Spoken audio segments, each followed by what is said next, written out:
So you can't wait to get crops going, but you have heavy clay soil. Last video, we talked about how to fix clay soil, and you know that takes some time. What vegetables will thrive in clay soil in the meantime? So there are benefits to clay soil. It gives structure and stability to tall or heavy plants, and it holds nutrients well.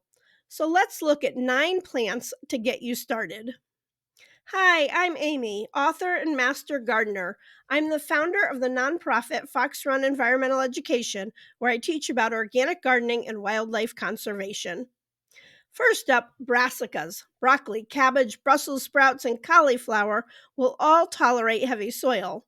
They like moisture, and clay soil holds moisture well. Secondly, these plants are solid themselves. Brussels sprouts tend to be a bit top heavy, and clay soil will support their roots.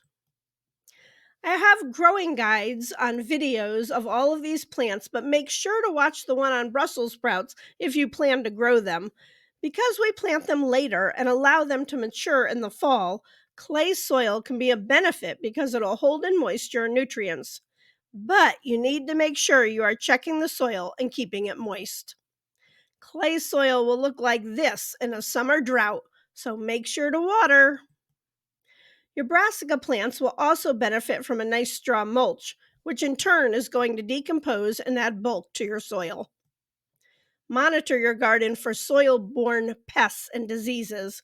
Potato bugs, Japanese beetles, and flea beetles all like that heavy clay soil too. Daikon radishes are the king of heavy soil. These Asian radishes are often included in cover crop mixes because they push through clay and help break it up. If you have not eaten daikon radishes before, then you are in for a treat. First off, they are high in potassium and vitamin C and are considered a good survival food. They are sweeter than the traditional red radishes and are great in salads. They also are great in stir fry or cooked in chunks like potatoes. Daikon radishes come in a variety of colors and are very hardy. Depending on the variety, the roots may get anywhere from 4 to 16 inches in length. They do take 8 to 10 weeks to mature, so longer than round radishes. But they are the only root crop I've grown reliably in clay soil before amending it. One way to work towards your goal of improving your soil while still producing food is to intercrop. Daikon radishes make a good crop to plant among others since they don't take up much room. Lettuce, especially loose leaf lettuce, grows well in heavy soil because the roots are very shallow and tend to spread outward. Lettuce likes to stay moist. In fact, one year I had inches of rain, and the lower sections of my garden were flooded and under 4 inches of water. I waded in and harvested the happy lettuce and took it to the farmer's market.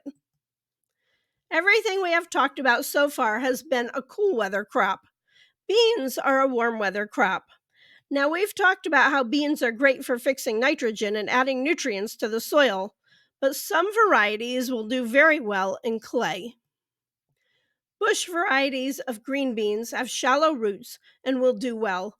I have grown Provider, Purple Burgundy, and Rodcore out in newly plowed areas of the field. Cow peas or black-eyed peas are really beans and they do well in heavy soil. Plan on putting spent bean plants in the compost or tilling them back into the soil in the fall. So here's a crop most people don't put on their clay garden lists: corn. Think about it. The states that produce the most corn have heavy clay soil. One problem with corn is lodged plants. This typically happens during a strong summer storm, a combination of heavy rain and high winds. Clay soil helps to anchor the corn and give it some stability. Often the corn in this situation will recover. One caution is to make sure to keep the soil moist. Corn will stop growing in dry weather, but resume once it rains again. And for all the same reasons, sunflowers will do well in clay. Please subscribe to my channel and help me grow. Check out the description for related videos and garden guides. Thanks for watching and have a fabulous day.